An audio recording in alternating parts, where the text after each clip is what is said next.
വേലെന്ന് പറയുന്നത് അത് കുണ്ടലിനി ശക്തിയെ പ്രതിനിധാനം ചെയ്യുന്നു. അറ്റത്തിൽ മൂലാധാരം പോലെ പിന്നെ വികസിച്ച് അടുത്ത ഭ്രൂമധ്യത്തിലാണ്, ആജ്ഞയിലാണ് വരുമ്പോഴാണ് ഭ്രൂമധ്യം, നമ്മുടെ പുരികമധ്യത്തിലിരിക്കുന്ന ഭ്രൂമധ്യത്തിലാണ്, ആ പൊട്ട് വയ്ക്കുന്ന ഭാഗത്താണ് ആജ്ഞ എന്ന് പറയുന്നത് സുബ്രഹ്മണ്യം.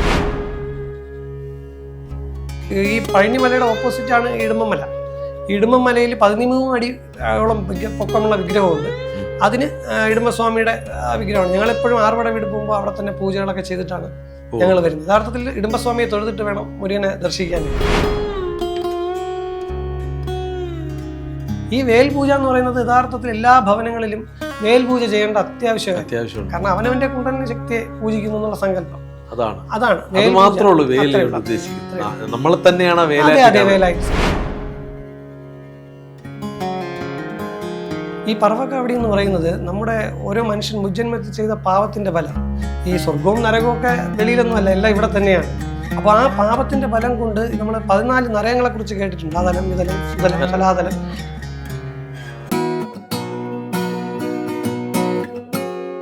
ഈ വാഗ്വാദങ്ങൾ നടന്ന സമയത്ത് പല സംശയങ്ങളും അങ്ങോട്ടും ഇങ്ങോട്ടും അവർ പറയുന്നുണ്ട്.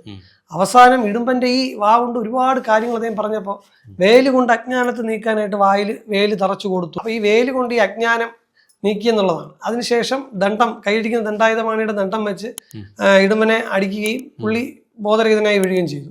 അതിനുശേഷം അഗസ്ത്യമുനിയുടെ പ്രാർത്ഥന പ്രകാരം ഭഗവാൻ അദ്ദേഹത്തിന് പുനർജീവനം കൊടുത്തു.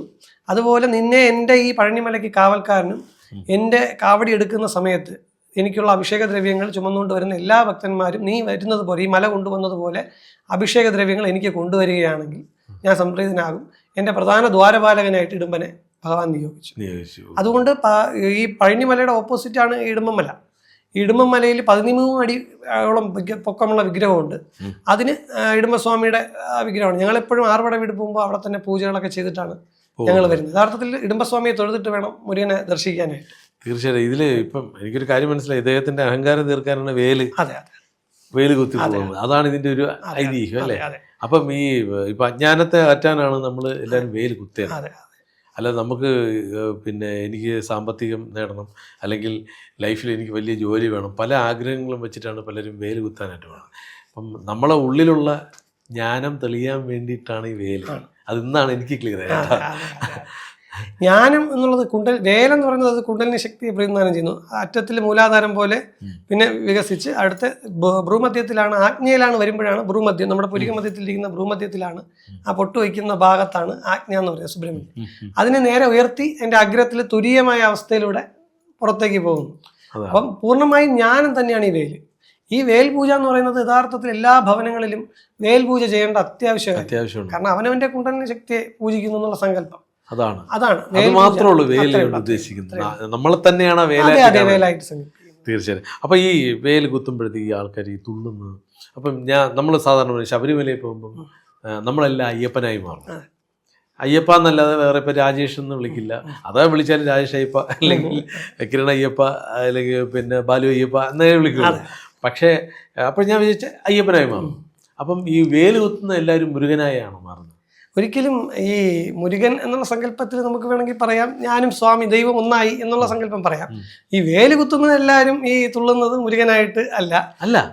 അത് ഒരിക്കലും. കാരണം അവരവരുടെ കുടുംബത്തിലെ ഭരദേവതകൾ അങ്ങനെയുള്ള ആൾക്കാരൊക്കെയാണ് ഈ അനുഗ്രഹ കലകളിലൂടെ വരുന്നത്.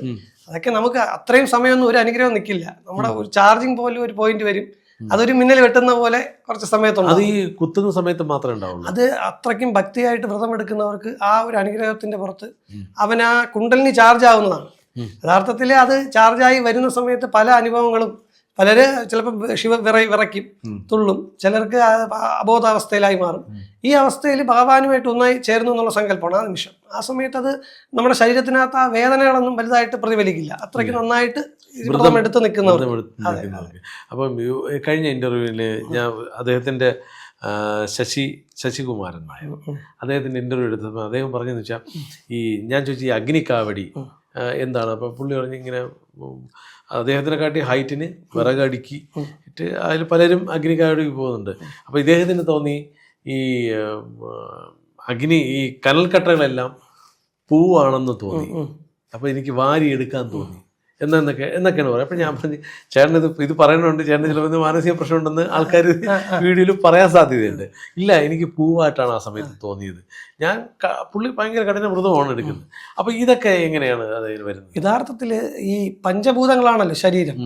അങ്ങനെ വരുന്ന സമയത്ത് നമുക്ക് ഈ ഒരു ദൈവികമായ ഒരു ശക്തി നമ്മൾ പ്രവേശിക്കുന്ന സമയത്ത് ഈ പഞ്ചഭൂതങ്ങളെ നമുക്ക് ചിലപ്പം അതിജീവിക്കാനായിട്ട് സാധിക്കും എന്ന് പറയുന്നു. അപ്പോൾ ഈ അഗ്നി തൊടുന്ന സമയത്ത് നമുക്ക് അതിനെ തീയായിട്ട് തോന്നുന്നില്ല. ആ ഒരു ചൂടും നമുക്ക് അധികമായിട്ട് ഏൽക്കുന്നില്ല. പിന്നെ അതെല്ലാം ഒരു പരിധി വരെ തന്നെ നമുക്ക് നടക്കണം. നമ്മൾ കൂടുതലായിട്ട് നമ്മളൊരു തീക്കകത്ത് നടുക്കയറുന്നത് നമുക്കത് പൊള്ളും. നമ്മുടെ ഭക്തി എന്ന് പറയുന്നത് അത് ആവശ്യത്തിന് നമ്മൾ ആ ഒരു സമയത്ത് ഓടി മാറുന്നു. അത് യഥാർത്ഥത്തിൽ ഭഗവാൻ തരുന്ന ഒരു അനുഗ്രഹം തന്നെയാണ്. യഥാർത്ഥത്തിൽ മുരുകൻ എന്ന് പറയുന്നത് ശിവൻ പഞ്ചഭൂത സ്വരൂപനാണ്. സദ്യോജാതം, തത്പുരുഷം, ഈശാനം, വാമദേവം, അഘോരം എന്ന് പറയുന്ന 5 മുഖങ്ങളാണ് ശിവന്. ശിവനെക്കാളും ഒരു മുഖം കൂടി ശക്തി പടി കൂടിയവനെ ശൂരസംഹാരം നടത്താൻ പറ്റൂ, അസുരനെ വധിക്കാൻ പറ്റൂ. ആ സമയത്ത് ഭഗവാൻ അധോന്മുഖം എന്നും പറഞ്ഞൊരു 6ാമത്തെ മുഖം കൂടി അദ്ദേഹത്തിന് ഈ മുരുകൻ ഉണ്ടാകുന്ന സമയത്ത് വരികയും ഈ 6 മുഖത്തിന്റെ നെറ്റിക്കണ്ണിലെ അഗ്നിയിൽ നിന്നുമാണ് സുബ്രഹ്മണ്യൻ ജനിക്കുന്നത്. അപ്പൊ ഈ 6 അഗ്നിക്കണ്ണിൽ നിന്നിച്ച ഈ അഗ്നിയും വായുവിന്റെയും കയ്യിൽ കൊടുത്തു. അവർക്ക് പോലും കൈ പൊള്ളിപ്പോയി. അവർ 2 കൈ മാറി മാറി കൊണ്ടുവന്ന് ഗംഗാ നദിയിൽ നിക്ഷേപിച്ചു. അങ്ങനെ ഗംഗാ നദി പൂർണ്ണമായിട്ടും വറ്റി ശരപ്പുല്ലുകൾ നിറഞ്ഞ കാട് പോലായി. അവിടെ നിന്നിട്ട് ഈ 6 ശരീരത്തിനെ ഒരാൾക്ക് വളർത്താൻ പറ്റാത്തതുകൊണ്ടാണ് 6 സ്ത്രീകളായ കാർത്തിക പെണ്ണുങ്ങൾ വളർത്തി അവസാനം പാർവതി ദേവി വന്ന് ഒരുമിച്ച് ശരീരത്തിനെ ചേർത്തപ്പോൾ ഉടല് മൊത്തത്തിൽ സ്കന്ദിച്ചു, ഒന്നായി. അപ്പൊ സ്കന്ദനായി, തല 6 ആയിട്ടിരുന്നു. അങ്ങനെയാണ് ഭഗവാൻ ജനിക്കുന്നത്. ഭഗവാൻ അഗ്നിയിലൂടെയാണ് ജനിക്കുന്നത്. അപ്പൊ ഭഗവാന്റെ ഉത്തമനായ ഒരു ഭക്തൻ ഭഗവാൻ ജനിച്ചതുപോലെ അഗ്നിയിലൂടെ അവനൊരു പുനർജനനം. ഇതാണ് അഗ്നികാവടി എന്നുകൊണ്ടുള്ള തത്വം കൊണ്ട് സൂചിപ്പിക്കുന്നത്. അതെ അതെ, ഭഗവാനെ പോലെ അവൻ പുനർജനിക്കും. പണ്ടൊക്കെ മുതിർന്ന ആൾക്കാരാണ് ഈ അഗ്നികാവടികൾ നടത്തിക്കൊണ്ടിരുന്നത്. ഇപ്പൊ പിന്നെ എല്ലാവരും അഗ്നികാവടി എന്നുള്ള രീതിയിലോട്ട് വന്നു കഴിഞ്ഞു. ഈ മറ്റേ പറവക്കാവടി കണ്ടിട്ടുണ്ട്, മാംസം ഇങ്ങനെ കുത്തി പോകുന്നുണ്ട്. അതൊക്കെ എന്തിനാണ് സൂചിപ്പിക്കുന്നത്? ഈ പറവക്കാവടി എന്ന് പറയുന്നത് നമ്മുടെ ഓരോ മനുഷ്യൻ മുജ്ജന്മത്തിൽ ചെയ്ത പാപത്തിന്റെ ഫലം. ഈ സ്വർഗവും നരകവും ഒക്കെ വെളിയിലൊന്നും അല്ല, എല്ലാം ഇവിടെ തന്നെയാണ്. അപ്പൊ ആ പാപത്തിന്റെ ബലം കൊണ്ട് നമ്മൾ 14 നരകങ്ങളെ കുറിച്ച് കേട്ടിട്ടുണ്ട്. അതലം, വിതലം, സുതലം, സലാതലം. അപ്പൊ ഈ പറയുന്ന 14 ലോകത്തില് ഈ മനുഷ്യനെ ചതയിൽ കൊരുത്ത് ഗരുഡം തൂക്കുമെന്ന് പറയുന്നുണ്ട്. അപ്പൊ ഈ ചടങ്ങുകൾ അവൻ മുജ്ജന്മത്തിൽ ചെയ്ത അവന്റെ പാപഭാരം. ഗരുഡ പുരാണത്തിലാണ് കൂടുതലും ഇത്തരം ശിക്ഷകൾ പറയുന്നത്. ഇത് ഇവിടെ ചെയ്യുന്നതോടുകൂടി ആ ഭക്തൻ ഭഗവാന്റെ മുൻപിൽ തന്നെ അവന്റെ പാപഭാരം ഇല്ലാതാക്കി അവൻ ലഘൂകരിച്ചു കൊടുക്കുകയാണ്. ഒരുപക്ഷെ അവന് വേദന പോലും ഇല്ലാതെ അവൻ ഈ ശരീരത്തിൽ തുളച്ച് കയറ്റി അവൻ കിടക്കുന്നതോടുകൂടി അവന്റെ ആ പാപം ഇവിടെ തന്നെ തീർക്കുന്നു എന്നുള്ള സങ്കല്പമാണ്. ഇത് പറയാൻ കാരണം ചിലവർ പറയുന്നുണ്ട്, ഇത് ഇത്തരം അന്ധവിശ്വാസങ്ങളാണ്. മനുഷ്യന്റെ ചതയിലൊക്കെ ഇങ്ങനെ ക്ലിപ്പിട്ട് പിടിച്ച് ഇങ്ങനെ തൂങ്ങിക്കിടക്കുന്നു, അത് നല്ലൊരു സന്ദേശമല്ല എന്നൊക്കെ പലരും പറഞ്ഞിട്ടുണ്ട്. അപ്പം എനിക്കും ആദ്യം കാണുമ്പോൾ ഭയങ്കര പേടിയത് ഇങ്ങനെ. അതൊക്കെ എത്രത്തോളം അത് നമ്മൾ ഡൈജസ്റ്റ് ആവും? യഥാർത്ഥത്തിൽ ഈ പറവക്കാവടി എല്ലാവരും എടുക്കുന്നില്ല. അത് എടുക്കാൻ നിയോഗിക്കപ്പെട്ടവനെ കൊണ്ട് എടുക്കാൻ പറ്റുള്ളൂ. ഞാൻ പറഞ്ഞു നേരത്തെ കർമ്മത്തിന്റെ. അങ്ങനെയുള്ള ആൾക്കാർക്ക് അതിലൂടെയാണ് ആ മോക്ഷപ്രാപ്തി കിട്ടുന്നതെങ്കിൽ എടുക്കുക. വേറെ ആരെയും നമ്മൾ അതിന് ആരും ഏർപ്പെടുത്തില്ല. കാരണം വെച്ചാൽ ഇതൊക്കെ എടുത്തു കഴിഞ്ഞാൽ എന്തുകൊണ്ടും ശരീരത്തിന്റെ നട്ടലിനൊക്കെ ഭയങ്കരമായ ദോഷങ്ങളുണ്ട്. അവരുടെ ആഗ്രഹത്തിന് ഒരു പ്രാവശ്യം എടുക്കുക. പിന്നെ ഈ കിടന്നിട്ട് നമ്മൾ ബാക്കി ചെയ്യുമ്പോൾ അവരവരുടെ ശരീരത്തിന് തന്നെയാണ്. പലരും പറയും ഞാൻ 4 പ്രാവശ്യം 5 പ്രാവശ്യം ഒക്കെ ചെയ്തിട്ടുണ്ടെന്ന് പറയും. നമ്മൾ ഇതിനൊന്നും ട്രോഫിയോ മത്സരമൊന്നും വെക്കുന്നതല്ലല്ലോ. ഇതൊക്കെ ഭക്തിയുടെ പേർത്ത് ചെയ്യുന്നു എന്നുള്ളതാണ്. ഭക്തി അവർക്ക് തന്നെ അറിയില്ല അവരെന്താണ്, അവരുടെ മുജ്ജന്മത്തിലെ വാസനകൾക്കനുസരിച്ചാണ് അവർക്ക് ഈ ഓരോ കാവടികൾ എടുക്കാൻ തോന്നുന്നത്.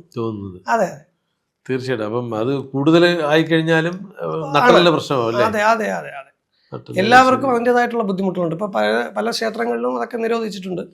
ഈ പറവക്കാവടി, ഈ വേലൊക്കെ എത്ര പ്രാവശ്യം കുത്താം? വേല് നമ്മുടെ ഈ ശരീരത്തിനകത്ത് എല്ലാവരും ഇപ്പം അതിനൊന്നും ഒരു കണക്കോ ഇതൊന്നും ഒരു ഗ്രന്ഥങ്ങളിലും പറഞ്ഞിട്ടില്ല. അജ്ഞത നീക്കാൻ വേണ്ടി കുത്തുന്നു അവരിപ്പം വീണ്ടും ശരീരത്തിന്റെ എല്ലാ ഭാഗത്തും ഇങ്ങനെ വേലിങ്ങനെ സൂര്യവേൽ കാവടി. സൂര്യവേൽ എന്ന് പറയുന്നത് 101 വേലോളം ശരീരത്തിനകത്ത് എല്ലാ ഭാഗത്തും കുത്തി തറച്ച് വയ്ക്കുന്നു. ഇതെല്ലാം ഓരോ വിശ്വാസത്തിന്റെ പുറത്ത് ചെയ്യുന്നതാണ്. അതിന് നമുക്ക് വേറെ കണക്കോ ചിട്ടാവട്ടങ്ങളില്ല. യഥാർത്ഥത്തിൽ സർപ്പക്കാവടിയുണ്ട്. സർപ്പക്കാവടി എന്ന് പറയുന്നത് നമ്മളൊരു സ്ഥലത്തു നിന്ന് സർപ്പത്തിനെ വിധിയാമണ്ണം അതിനൊരു കൂടൊരുക്കി നമ്മളൊരു കലശം വെച്ച് അതിനകത്ത് ഈ സർപ്പം വന്നു കയറും. ഇതിനെ നമ്മൾ പൂജ കാര്യങ്ങളൊക്കെ ചെയ്ത് ഇതിനെ കൊണ്ടുവന്ന് ലാസ്റ്റ് ദിവസം അതിനെ ഏത് അമ്പലത്തിലാണോ പോകുന്നത് അവിടെ കൊണ്ടുവയ്ക്കുന്ന സമയത്ത് ഈ സർപ്പത്തിനെ അവിടെ തുറന്നു വിടുക. അതാണ് സർപ്പക്കാവടി. ആ സമയം വരെ അത് അതിനകത്ത് പരിശുദ്ധമായിട്ട് അത് ഇരിക്കും. സർപ്പം വരണം, ഈ ചെയ്യുന്ന സർപ്പക്കാവടി. അത് എല്ലാവരും ചെയ്താൽ വരില്ല. പഴനിയിൽ പണ്ട് നമ്മുടെ സേവൽക്കാവടി എന്ന് പറഞ്ഞൊരു സംഭവമുണ്ട്. ഈ സേവൽക്കാവടി എന്ന് പറഞ്ഞാൽ ആർക്കും ഇതേപോലെ നമുക്ക് കള്ളത്തിനൊന്നും ചെയ്യാൻ പറ്റില്ല. സേവൽക്കാവടി എന്ന് പറഞ്ഞാൽ ഒരു കോഴി അവർ പിടിച്ചിട്ട് അതിന്റെ കഴുത്ത് കൈകാലം മൊത്തത്തിൽ അതിന്റെ തൂവൽ ഉൾപ്പെടെ അതിനെ വെട്ടി നുറുക്കി ഒരു കുടത്തിൽ അത് അയാൾക്ക് സ്വപ്ന ദർശനം കിട്ടണം. നീ സേവൽ കാവടി ഇട് എന്നുള്ളൊരു സ്വപ്ന ദർശനം കിട്ടിയാൽ അയാൾ നാട്ടുകാരടുത്ത് പറയും, അവരത് വിശ്വസിക്കണം. വിശ്വസിച്ച് കുടത്തിനകത്ത് ഈ സേവലിനെ വെട്ടി തുണ്ടാക്കിയിട്ട് അവർ വാക്കെട്ട് കെട്ടി നടന്ന് പഴനി ക്ഷേത്രത്തിൽ വന്ന് അതിന്റെ കൊടിമരത്തിനടുത്ത് വെച്ച് കുടം നോക്കുന്ന സമയത്ത് ഈ സേവല് ജീവനോടെ പറന്നു വരണം. അതൊന്നും ഇന്നത്തെ കാലത്ത് അങ്ങനെ ആരുടെയും ചെയ്യാൻ പറഞ്ഞാൽ അങ്ങനെ കാലങ്ങൾക്ക് മുമ്പിൽ സേവൽ കാവടി എടുത്ത ചരിത്രമുണ്ട്. അതായത് വെട്ടി മുറിച്ച് എല്ലാം കഴിഞ്ഞ് ഇവിടെ എത്തുമ്പോൾ ജീവൻ വെക്കണം. ഇതാണ് അതിന്റെ ചരിത്രം. അത് ചെയ്യാൻ സാധിക്കാത്ത ആരെങ്കിലും ചെയ്ത് ഇപ്പോൾ അങ്ങനെ ജീവൻ വെക്കാൻ സാധിക്കും. അത് വിധിയാമണ്ണം അത് കൊണ്ടുവന്ന് അങ്ങനെ ചെയ്യുന്നതാണ് സേവൽ കാവടി എന്ന് പറയുന്നത്. അത് മാത്രമല്ല, വിശ്വാസം. അതെ, അത്രയും ഭക്തിയും വിശ്വാസമൊക്കെ ഉണ്ടെങ്കിൽ ചിലപ്പോൾ അത് നടക്കില്ല. ഇപ്പൊ പണ്ട് പറയില്ലേ ചുട്ട കോഴിയെ, അല്ല ഭഗവാൻ പറഞ്ഞു എന്ന് പറയില്ലേ, ഭഗവാനെ കണ്ട് ഭഗവാൻ പറഞ്ഞു എന്ന് പറയുന്നു. ഈ ഭഗവാൻ സേവൽ കാവടി എടുത്ത ഒരാൾ ഇപ്പൊ കൊണ്ടുവന്നത് വിജയിപ്പിക്കുകയാണെങ്കിൽ നമുക്കത് അംഗീകരിച്ചു കൊടുക്കാം. അല്ല പണ്ട് പറഞ്ഞു ഇപ്പൊ ചുട്ട കോഴിയെ പറപ്പിച്ച ആൾക്കാരാണ് മന്ത്രവാദികൾ. അതെ, അത് ഈ ഒരു കൺസെപ്റ്റാണ്.